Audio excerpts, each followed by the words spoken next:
बार फिर से आप लोगों का स्वागत है रा टेक्निकल क्लासेस में नेक्स्ट टॉपिक के लिए।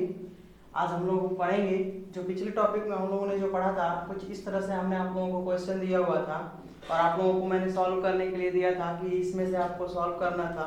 ध्यान दीजिएगा कैसे सॉल्व करेंगे हम लोग। ऐसे सपोज करिए जो क्वेश्चन था हमारा कुछ इस तरह से था। इसको अगर आपसे क्वेश्चन इसमें पूछा गया था, आपसे आंसर पूछा गया था कि इस सिग्नल को देख करके आपको फाइंड आउट करना था, आपको निकालना था। ऐसे आपको दिया गया था I इक्वल टू, इस तरह से कुछ क्वेश्चन था, ध्यान दीजिएगा।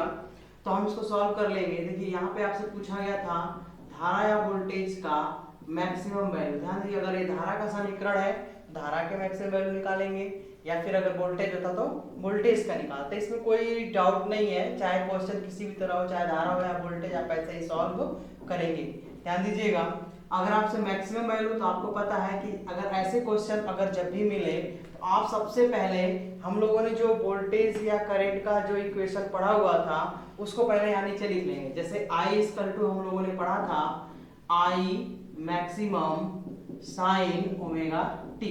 अब ध्यान दीजिएगा, अगर इस तरह से अगर इक्वेशन लिखते हैं, आपको सिर्फ कंपैरिजन करना है, इन दोनों का तुलना कर लीजिए। यहाँ पे आप लिख लीजिए तुलना करने पर, करिए तुलना, इसमें दोनों कंपैरिजन कीजिए। देखिए I के स्थान पे I है, I मैक्सिमम के स्थान पे ये है, तो आप यहाँ पे लिख सकते हो I मैक्सिमम। देखिए ध्यान से, I मैक्सिमम जो वैल्यू है इसके स्थान पे ये है, तो ये वैल्यू हो जाएगा I मैक्सिमम बराबर 42.42।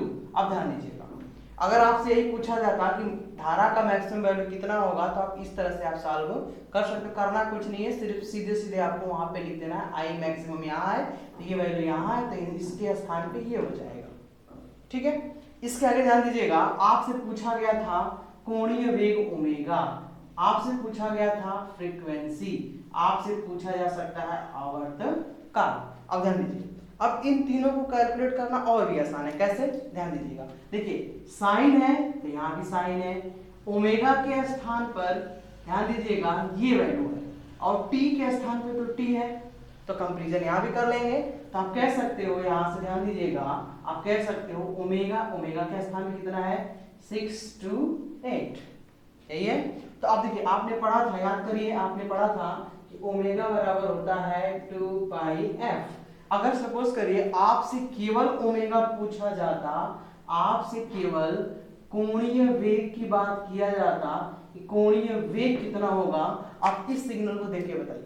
तो अगर कोणीय वेग पूछा जाता तो सीधा सीधा आप कहते हैं 628, मैंने आपको इसका मात्रा बता दिया, रेडियन प्रति सेकंड, तो ये आपका आंसर हो जाता है।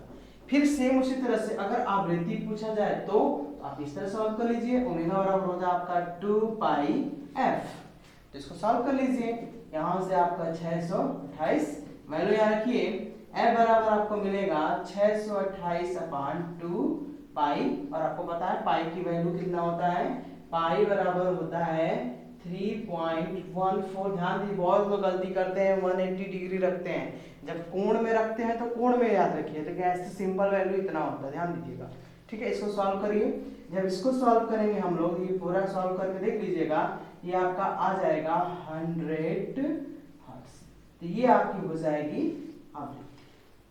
ठीक है, अगर इसको अब क्वेश्चन पूछा जाता, सेम ऐसे पूछ दिया जाता कि इसको देख करके आप बताओ कि सिग्नल का आवृत्ति कितना होगा, आप सीधे सीधे आप आंसर देंगे 100 हर्ट्ज।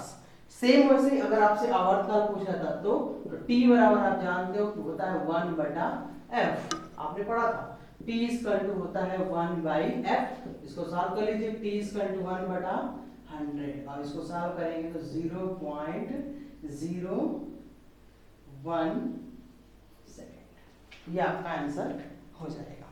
ठीक है, अब इसके आगे ध्यान दीजिएगा, सेम जिस तरह से ये क्वेश्चन है आपका, अगर इसी तरह से अगर आपसे कह दिया जाता कि धारा का औसत मान निकालिए, धारा का आरएमएस वैल्यू निकालिए, तो बिल्कुल सेम स्क्रीनशॉट लेना तो ले लीजिए।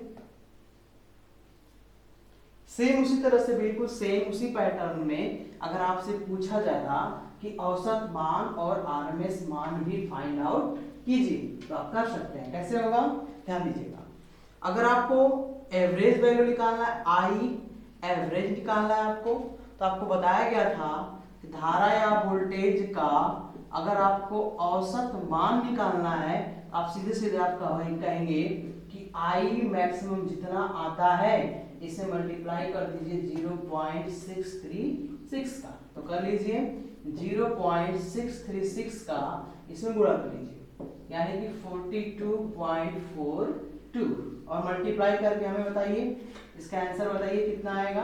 करिए आप लोग मल्टीप्लाई।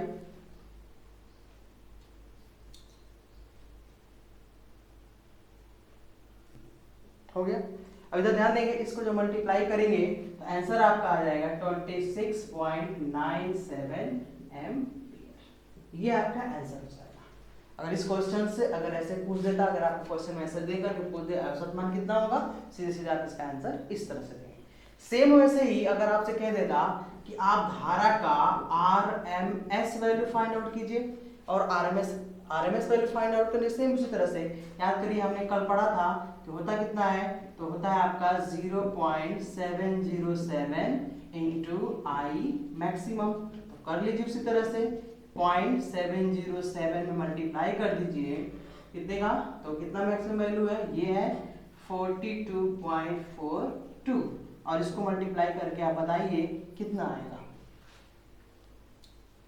मल्टीप्लाई कीजिए इसका,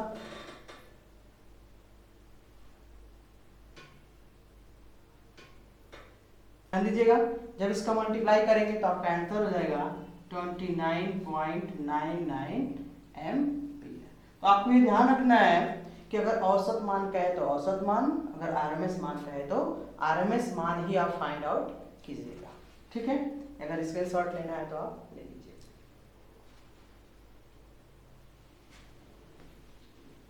अब नेक्स्ट क्वेश्चन में, कल का जो नेक्स्ट क्वेश्चन है कुछ ऐसे ही दिया गया था, v इक्वल टू ऐसे दिया गया था 100 sin 314t।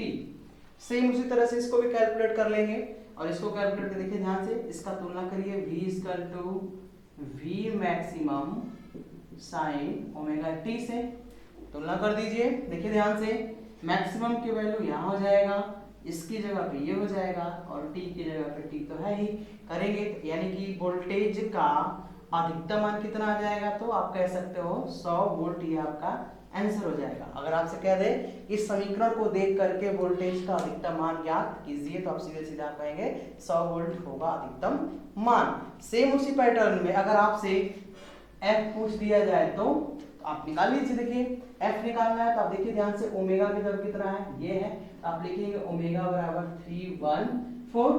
f बराबर कितना होता है, आपको पता है, आपने पढ़ा था ओमेगा बराबर होता है 2 पाई f, ये आपका है 314।